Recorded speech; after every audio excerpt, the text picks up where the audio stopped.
If you have been going through a betrayal, you are healing from it, it might be fresh, you still need encouragement, I want y'all to let what I'm about to tell y'all go into the ears, because God don't miss the things that you've experienced, okay? I want you to know that when God is with you, you already got a checkmate. You might not feel it right away, but they're going to feel it later. But this involves you also being active in your healing process. And I want you to understand, you cannot heal in the very same place that broke you. Okay? That means if you continue to let this person come around you and do things to you, how can you heal? If you continue to stay somewhere too long where you're not wanted and appreciated, how can you heal?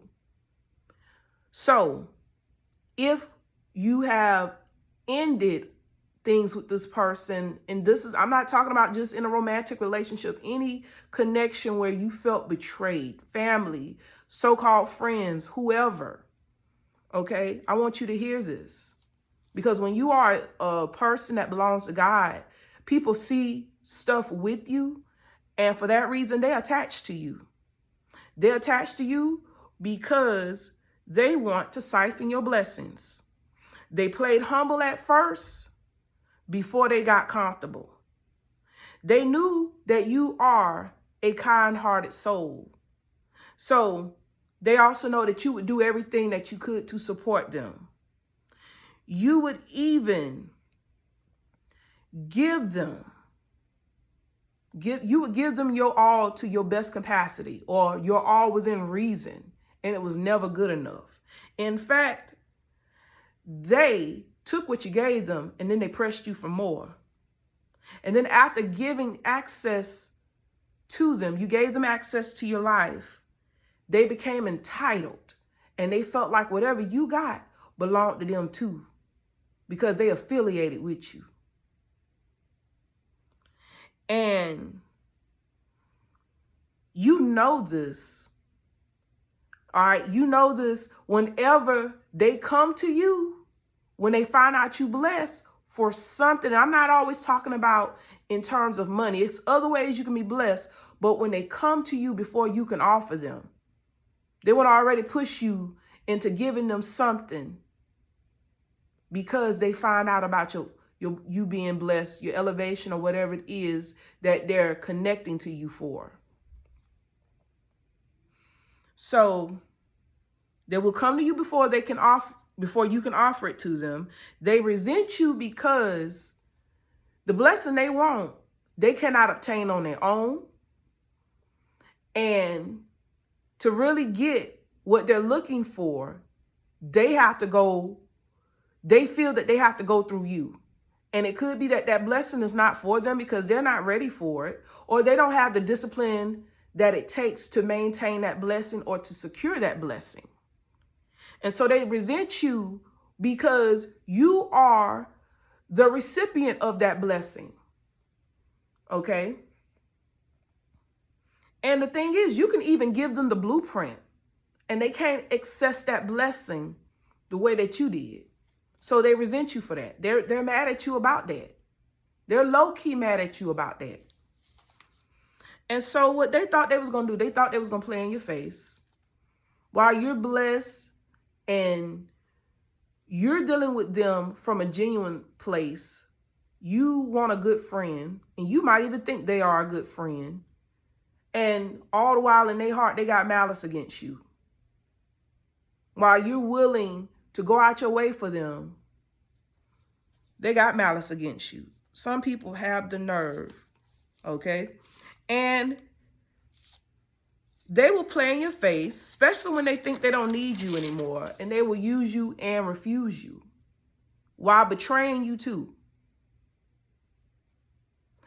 And the mistake that they're going to realize that they made is that it's irreversible, because once you wake up and you are tired of walking on eggshells with these individuals, you are tired of trying to keep the connection with them and their foolishness, you are tired of putting yourself, putting your life, putting your peace on the line just so they can be comfortable temporarily and satisfied temporarily, that is the mistake they're going to run into.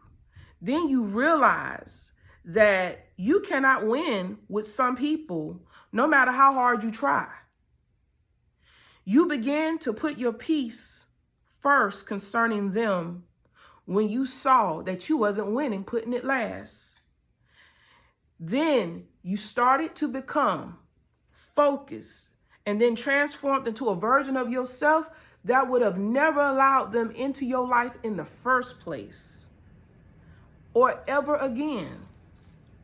Now they feel it. Now their feelings are hurt because you don't check on them anymore. They miss the comfort that you brought to them. They are now understanding you're not waiting on them anymore.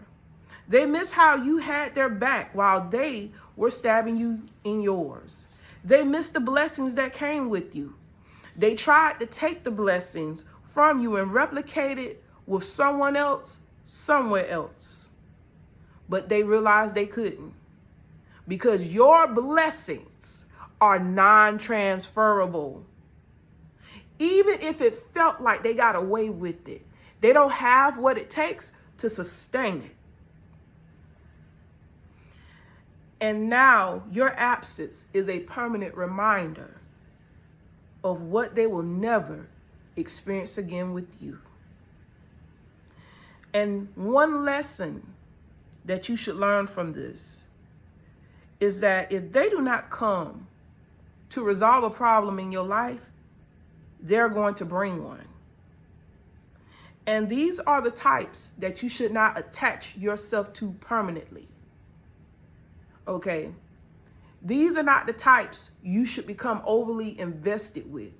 These are the types you need to help at a distance, but do not let them get an anchor into your life. You have to realize that you have to protect with discernment what God has entrusted to you. And don't worry if you felt like you've made a mistake with giving too much access to a person. There's nothing too hard for God. God can correct any error and every mistake that you ever made in your life. He can do the impossible. He can do exceedingly and abundantly above all what you ask or think. And I want you to hear me clearly, okay? Matter of fact, let's go to the Word of God, because I want to show you how when God blesses one person, He will also bless another. And this is going to make sense when you understand this message, because people like to come and try to mess over who belongs to God. And they thinking they playing you when they really playing themselves, not knowing you don't mess with who belongs to God ever. So in Genesis 39:5, the Word of God lets us know, and it came to pass from the time that he had made him an overseer in his house and over all that he had, the Lord blessed the Egyptian's house for Joseph's sake. And the blessing of the Lord was upon all that he had in the house and in the field. Do you know it is so powerful for God to bless you? And when somebody puts you in their space, they are blessed too.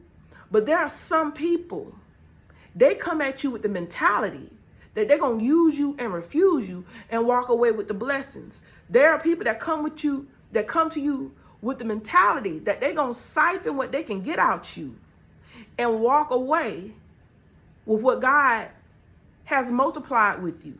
And they can't do that. There are some people that are only blessed or only found peace in their life or only found an easier life by being connected with you. And they realize once they drop the ball with you, once they dog you out, those blessings dried up.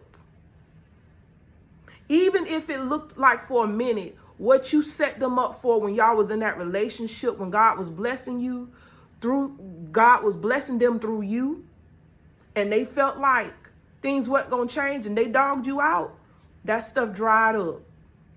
Keep that door closed, because when they realize that that was why things was better in their life when they were with you, they're going to want to come back. If this word has inspired you, hit the subscribe button, and God bless you.